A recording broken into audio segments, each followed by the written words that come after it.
TTD అధికారులు నోరు మెదపకపోవడం, దీనికి సంబంధించి మాట్లాడండి అంటే మాట్లాడడానికి నిరాకరించటం, ఇది ఏమి సూచిస్తుంది అని చెప్పి మేము అడుగుతూ ఉన్నాం. ఈ వ్యవహారం మీద వెంటనే ఇవాళ విచారణ జరగాల్సినటువంటి అవసరం ఉన్నది. వాస్తవాలు వెలుగులోకి రావాల్సినటువంటి అవసరం ఉంది. ఇంత పెద్ద స్థాయిలో బంగారం చెన్నై ఎన్నికల సందర్భంగా వాహనాలలో పట్టుబడితే అది తిరుమల తిరుపతి దేవస్థానంది అనేటటువంటిది పోలీస్ అధికారులు కూడా ధృవీకరిస్తున్నప్పుడు ఇక్కడ ఈవో కానీ ఆ చైర్మన్ కానీ అధికారులు కానీ ఎందుకు మాట్లాడడం లేదు? ఏం మతలబు ఉంది ఇందులో? ఇవాళ ముఖ్యమంత్రి గారు రివ్యూలు చేస్తూ ఉన్నారు అనేక విషయాల మీద.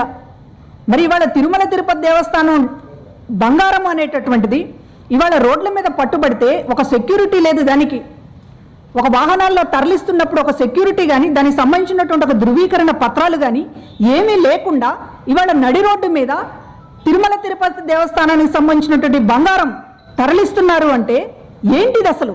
ఒక పవిత్రమైనటువంటి తిరుపతి దేవస్థానానికి సంబంధించినటువంటిది ఇంత వివాదం జరగాల్సినటువంటి అవసరం ఏముంది? భక్తులు భక్తి భావంతో సమర్పించేటటువంటి బంగారానికి సంబంధించినటువంటిది, లేకపోతే వాళ్ళ నిధులకు సంబంధించినటువంటిది ఈ రోజున లెక్క పత్రం లేకుండా పట్టుబడితే దానికి సంబంధించినటువంటిది అసలు ధృవీకరణ పత్రాలు లేకపోవడం ఏంటి? ఒక సెక్యూరిటీగా దాన్ని తరలించేటటువంటి పరిస్థితి కూడా లేకపోవడం ఏంటి? ఏమైనా అనుమానాస్పద పరిస్థితులు ఉన్నాయా? లేకపోతే ఏమన్నా అనధికారికంగా దీన్ని ఏమన్నా తరలిస్తున్నారా? ఇవన్నీ తెలుసుకోవాల్సినటువంటి బాధ్యత ప్రజలకు ఉంటుంది. తెలుసుకోవాలన్నా ఒక ప్రజలు బాధ్యతగా భావిస్తారు. ఏమిటి తిరుమల తిరుపతి దేవస్థానానికి సంబంధించినటువంటి బంగారం అంట ఇంత పెద్ద ఎత్తున చెన్నైలో పట్టుబడిందంట, అసలు దీని గురించి ఎవరు ఏమీ మాట్లాడటం లేదనేటటువంటిది భక్తులు ఆందోళన చెందుతున్నారు. కనీసం తిరుపతి టీటీడీ దేవస్థానం నుంచి పోనీ ఎవరైనా అధికారులు మాట్లాడి ఇది తిరుపతిదే అని చెప్పడమో లేకపోతే తిరుపతికి సంబంధం లేదని చెప్పడమో ఏమీ చేయకుండా గుట్టుగా ఉన్నారంటే ఏమిటి అనేటటువంటిది వాళ్ళ అనేక అనుమానాలు కలుగుతూ ఉన్నాయి. వాస్తవాలన్నీ వెలుగులోకి రావాలని చెప్పి మేము కోరుతా ఉన్నాం.